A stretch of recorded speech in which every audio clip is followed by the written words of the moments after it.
महाराष्ट्रात सुरू आहे आणि आज आपल्या इथे सुद्धा हिराचंद नेमचंद वाचनालयामध्ये सुद्धा तो सप्ताह सुरू आहे आणि त्या निमित्ताने आज आम्हाला इथे कवी संमेलनासाठी आमंत्रित केलं त्याबद्दल अध्यक्ष महोदय आणि पूर्ण कार्यकारी मंडळाचे आम्ही आभार मानतो. धन्यवाद. मी एक गझल सादर करतो.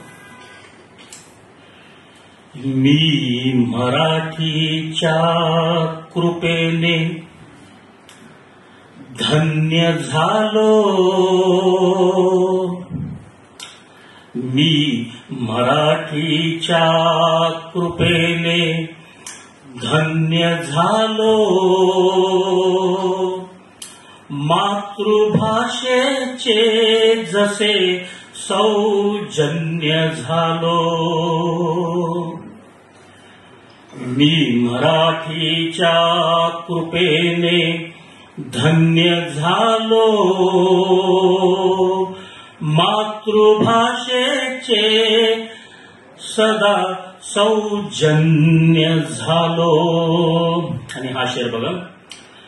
मी सदा जपतो मराठी पालवीला. हो मी सदा जपतो मराठी पालवीला. हाय गार हिरवी राखण्या पर्जन्य झालो. मातृभाषेचे जसे सौजन्य झालो. हा शेर बघा. काळजी अभिजात भाषेची न आता.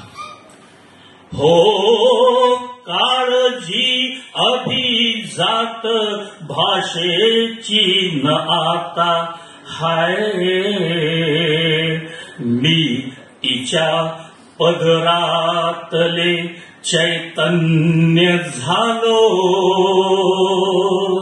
मातृभाषेचे जसे सौजन्य झालो. हा शेर बघा.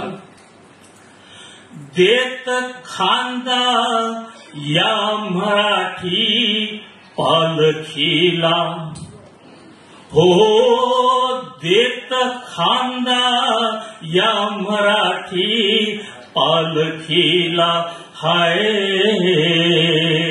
शारदेच्या सोबती संपन्न झालो. मातृभाषेचे जसे सौजन्य झालो.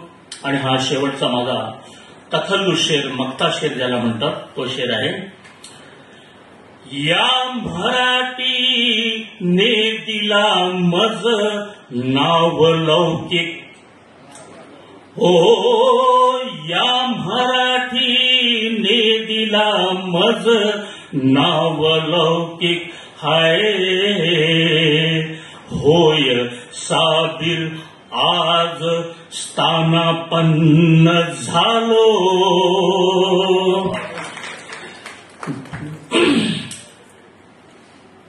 मी मराठीच्या कृपेने धन्य झालो. मी मराठीच्या कृपेने धन्य झालो. धन्यवाद.